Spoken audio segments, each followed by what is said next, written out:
अहमदाबाद में एक विमान हादसा और उसमें 242 लोगों में से सिर्फ एक इंसान का जिंदा बचना, आज हम इसी पर बात करेंगे। हाँ, अविश्वसनीय है। बिल्कुल। और सवाल यही है कि ये हुआ कैसे? मतलब क्या ये सिर्फ इत्तेफाक था? या फिर सही सीट पर बैठना, या कुछ ऐसा जो शायद हमारी समझ से ही परे है। हाँ, तो चलिए इसी घटना के तथ्यों और जो सवाल उठे हैं उन पर थोड़ी गहराई से बात करते हैं। जरूर।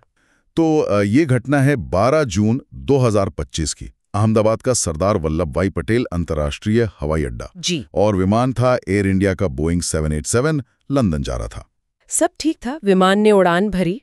लेकिन टेक ऑफ के सिर्फ 59 सेकंड बाद, हाँ, महज 1 मिनट के अंदर विमान शहर के रिहायशी इलाके मेघानी नगर में जाके क्रैश हो गया और विमान में आग लग गई बुरी तरह। हाँ, वो आग का गोला बन गया था जैसा बताया गया।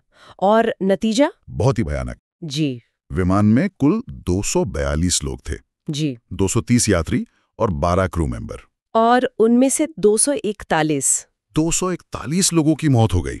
शवों की पहचान भी मुश्किल हो रही है, डीएनए टेस्ट करने पड़ रहे हैं। इसे दशक का सबसे भयावह हादसा कहा जा रहा है। इतने बड़े हादसे में, मतलब जहां ट्रेन्ड क्रू भी नहीं बच पाया, वहां किसी का बचना, हाँ, सोचना भी मुश्किल है। लेकिन एक शख्स है जो इस मलबे से जिंदा निकला। नाम है विश्वास कुमार रमेश, 39 साल के। जी, ब्रिटिश भारतीय नागरिक है। पिछले 20 साल से लंदन में रह रहे थे अपनी पत्नी और बच्चे के साथ। वो भारत आए थे परिवार से मिलने और खासकर दीव में अपने भाई अजय कुमार रमेश से मिलने वाले थे। और दुखद बात यह है कि उनका भाई अजय भी उसी फ्लाइट में था। ओह। हाँ, लेकिन वो दूसरी पंक्ति में बैठे थे। हादसे के बाद से उनकी कोई खबर नहीं है। शायद वो भी मारे गए। आशंका तो यही है। और विश्वास की सीट थी 11A। हाँ, ये अहम है। सीट 11A, यानी खिड़की के पास और बिल्कुल इमरजेंसी एग्जिट के बगल में। तो क्या इसी सीट ने उन्हें बचाया?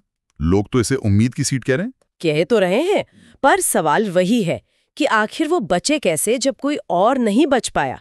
ये पहेली है। हाँ, सोच में भी इसे बार बार चमत्कार कहा जा रहा है या किस्मत। बिल्कुल, ईश्वर की मेहरबानी, यमराज की कृपा, नियति, पता नहीं क्या कहें। वो कहावत है ना, जाको राखे साइयां मार सके ना कोई। हाँ, बिल्कुल वही। लेकिन विशेषज्ञ सिर्फ किस्मत की बात नहीं कर रहे। अच्छा, वो और क्या कह रहे हैं? देखिए, वो कई चीजों के एक साथ होने की बात कर रहे हैं। पहली बात तो यही सीट 11A, एग्जिट के पास होना। हाँ, और खिड़की से बाहर का रास्ता दिखा होगा, ये मददगार रहा। दूसरा है मनोवैज्ञानिक पहलू। मनोवैज्ञानिक? वो कैसे? आमतौर पर ऐसे हादसों में क्या होता है कि दिमाग एकदम सुन्न पड़ जाता है, लोग फ्रीज हो जाते हैं। हाँ, समझ नहीं आता क्या करें। सही। पर शायद, और ये शायद बहुत बड़ा है, विश्वास उन 0.01% लोगों में से थे जिनका दिमाग शॉक में जाने की बजाय फौरन एक्शन मोड में आ गया। मतलब उन्होंने तुरंत फैसला लिया। हाँ, कि खिड़की तोड़नी है और निकलना है। ये बहुत रेयर होता है। और शारीरिक क्षमता का भी जिक्र है, वो फिट थे। बिल्कुल। मलबे को हटाना, उस भयानक गर्मी और धुएं को झेलना, इसके लिए ताकत चाहिए। बताया गया है कि वो शारीरिक रूप से ठीक थे और उनमें जीने की इच्छा बहुत प्रबल थी। ठीक है, तो तेज दिमाग, शारीरिक क्षमता, जीने की इच्छा। लेकिन यहाँ एक लेकिन है। विशेषज्ञ भी मानते हैं कि सिर्फ इन चीजों से बचना भी लगभग नामुमकिन था। ओह, तो फिर? क्योंकि ट्रेन्ड क्रू मेंबर तक नहीं बच पाए। तो लगता ये है कि इन सब चीजों के साथ साथ किस्मत का, या कहें एक असाधारण संयोग का बहुत बड़ा हाथ था। मतलब जैसे शायद आग उन तक पहुंचने में कुछ सेकंड की देरी हुई हो, या धमाके से वो बच गए हों। बिल्कुल, वो कुछ सेकंड का फर्क, वो एक छोटा सा चांस, ये एक ऐसा कॉम्बिनेशन है जिसे लॉजिक से समझाना मुश्किल है। हादसे के बाद जो लोगों ने देखा वो भी बहुत दर्दनाक है। जी, स्थानीय लोग पहुंचे मदद के लिए। उन्होंने ही विश्वास को मलबे से निकाला। लोगों ने उन्हें देखा, कपड़ों में आग लगी हुई, खून और धुएं में सने हुए, लाशों के बीच से लंगड़ाते हुए बाहर आते हुए। उन्हें फौरन अस्पताल ले जाया गया। चोटें आई हैं सीने में, आंखों में, पैरों में, लेकिन अब वो खतरे से बाहर हैं। पर मानसिक सदमा तो होगा ही। बहुत गहरा। वो बार बार अपने भाई अजय को याद कर रहे हैं, उनका जिक्र कर रहे हैं। हाँ, विश्वास खुद भी कहते हैं कि अगर वो बचे हैं तो शायद कोई वजह होगी, पर भाई नहीं मिला तो ये चमत्कार अधूरा सा लगता है। ये कहानी सोशल मीडिया पर वायरल है। लोग हैरान हैं, प्रार्थनाएं कर रहे हैं, पर कुछ अफवाहें भी चल रही हैं।